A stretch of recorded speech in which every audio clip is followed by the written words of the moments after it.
Hi everyone, it's Derek from the iReady podcast, and this is my reaction to the 1-0 win against Livingston in the Premiership today. We got the 3 points in the end, a very bitter and windswept Ibrox by all accounts, certainly.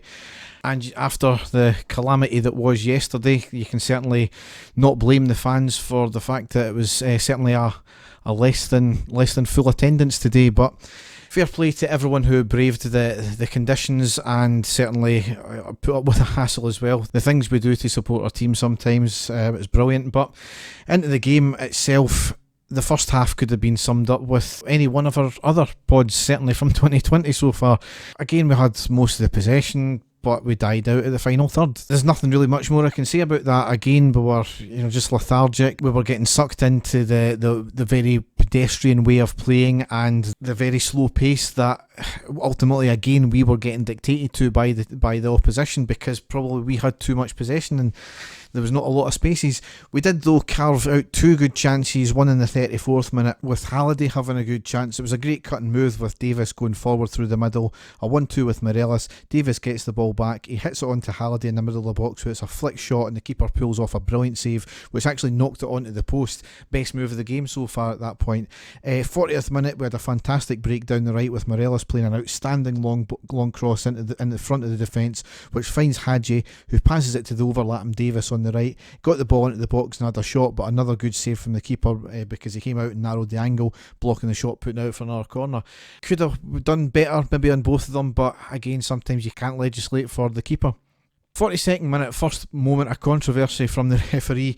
As ever, we have these moments with a shocking lunge on Goldson where the attacker caught him cleanly with the face of his studs. A yellow card was given, should have been a red. The linesman was less than 5 feet away from it. Absolutely, these are given as red cards every day of the week. It was a lunge, reckless. Yeah, there was maybe some attempt to play the ball, but he was mistimed completely. It was dangerous, and I think somebody put it on Twitter that Cosgrove got sent off for similar against Celtic, so rules for some, rules for other, it seems.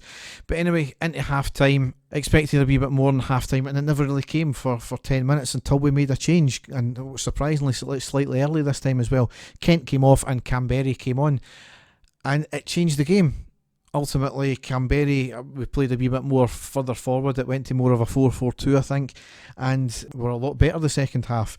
Whether this change was too quick to affect us, but we did go a goal up on the 58th minute with Arfield scoring. Lots of possession getting forward, passed high to Hadji, who was near the halfway line, and on the spot he controls it with one touch, looks up, plays an amazing long ball to Arfield in space on the right near the box, takes a touch to knock it slightly into the box, and with his second touch shoots it past the keeper.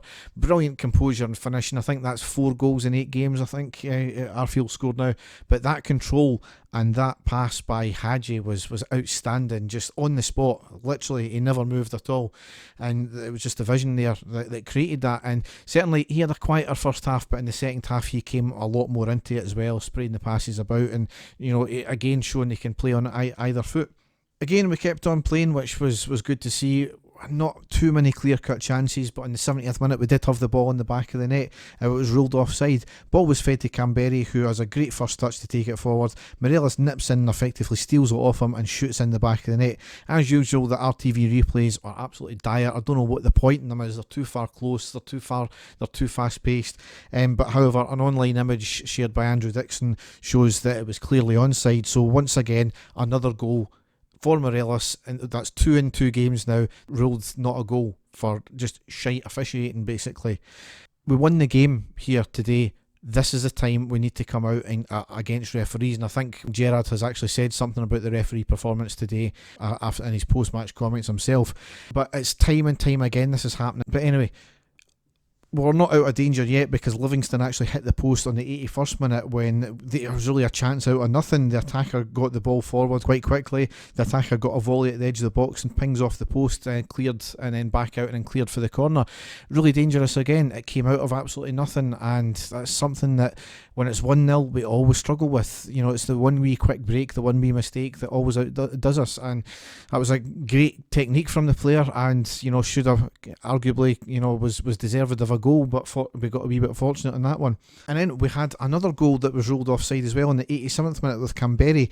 It was a long kick upfield by McGregor. Morelos ends up picking up the ball. He took it forward. A lovely ball played to the left of the box for the on-running Canberry, who shoots into the back of the net. Again, replays were shocking, but a still image shows that he was maybe just offside. So, that's one of these things. It was offside. So if the image is offside, it's offside. We don't have any issues about that.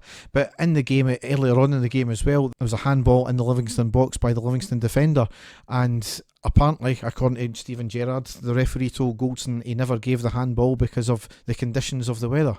Once again, baffling. Surely, the conditions are part of the game. You've got to deal with it. You've got to play to the conditions. So I don't understand what the referee, if that's what the referee said, once again, another baffling decision. So, there's 3 decisions in this game.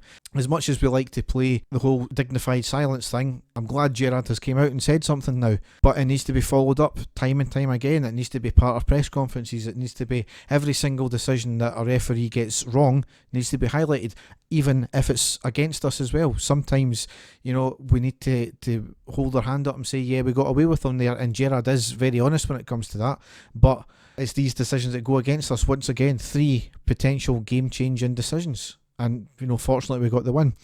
But anyway, we've not got time to rest on our laurels once again, as because we're playing on Thursday again in the Europa League, and that's going to be another tough game. Braga are riding high just now, apparently, in their league form, so it's going to be a different type of game. I can imagine that, much like most of the other European games, they'll try and maybe play a wee bit more expansive. It'll allow us a wee bit more space and to try and get in the back. We are a good team going forward. It's just that unlocking the tightly packed defences that are problematic in the league, and we can understand why teams play against us like that. But we need to, I'm repeating myself here, but we need to unlock them a wee bit better. Fortunately, we did today. We got the goal. Not the best of performances, not the worst of performances, but we got the 3 points. So, as ever, if you want to check us out, you can go to our website, which is ireadypodcast.wordpress.com, and there you can find all the links to our social media sites and links to reactions and podcasts there. So, enjoy the rest of your Sunday night. Thanks for listening, and bye.